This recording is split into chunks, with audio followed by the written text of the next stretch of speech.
Bonjour chers amis, nous sommes lundi et ici en Normandie il fait beau. Ça c'est la bonne nouvelle. J'ai commencé à me dénuder un peu, mais je vais m'arrêter là, je vous tiens à vous rassurer. Bon, je viens de voir les infos là et je viens de voir qu'une cliente d'une banque de la BNP vient de gagner son procès contre la banque qu'elle avait fait. Alors pour un découvert de 4 000 €, la banque lui prélevait les 400 € par mois qu'elle touchait d'allocation.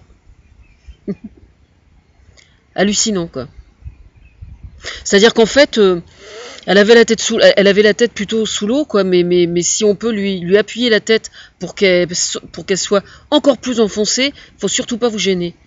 Alors oui, je sais, évidemment, c'est très facile de juger les gens et de dire oui, mais enfin, les gens qui ont des problèmes d'argent, c'est parce qu'ils veulent bien. Nous, dans le temps, ça se passait pas comme ça. Ils ont qu'à travailler. On connaît, on connaît. Le problème, c'est que les choses ne sont pas si simples que ça. D'abord, le travail, il faut l'avoir, dans un premier temps. Et puis même quand on le tient, eh bien, les fins de mois sont difficiles pour beaucoup de monde, y compris pour des gens qui gèrent très très bien leur budget. Alors moi, quand je vois les banques qui font de la pub à la télévision, déjà, moi, je suis désolée, de la banque qui fait de la pub, déjà, là, il y a un non-sens quelque part, par définition. Parce que la banque, pour moi, c'est un mal nécessaire.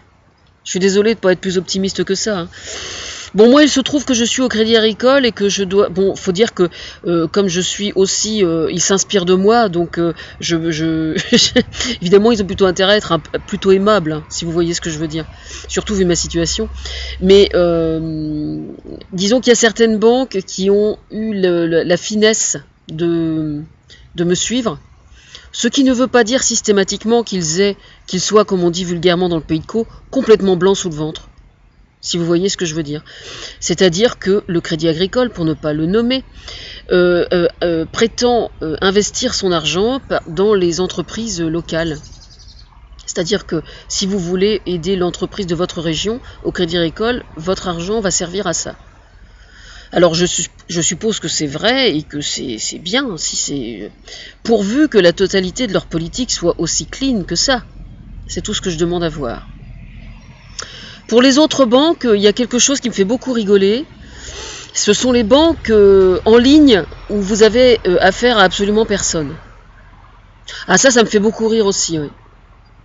Celui qui aime pas tellement s'occuper de son argent, il fait comment, quoi?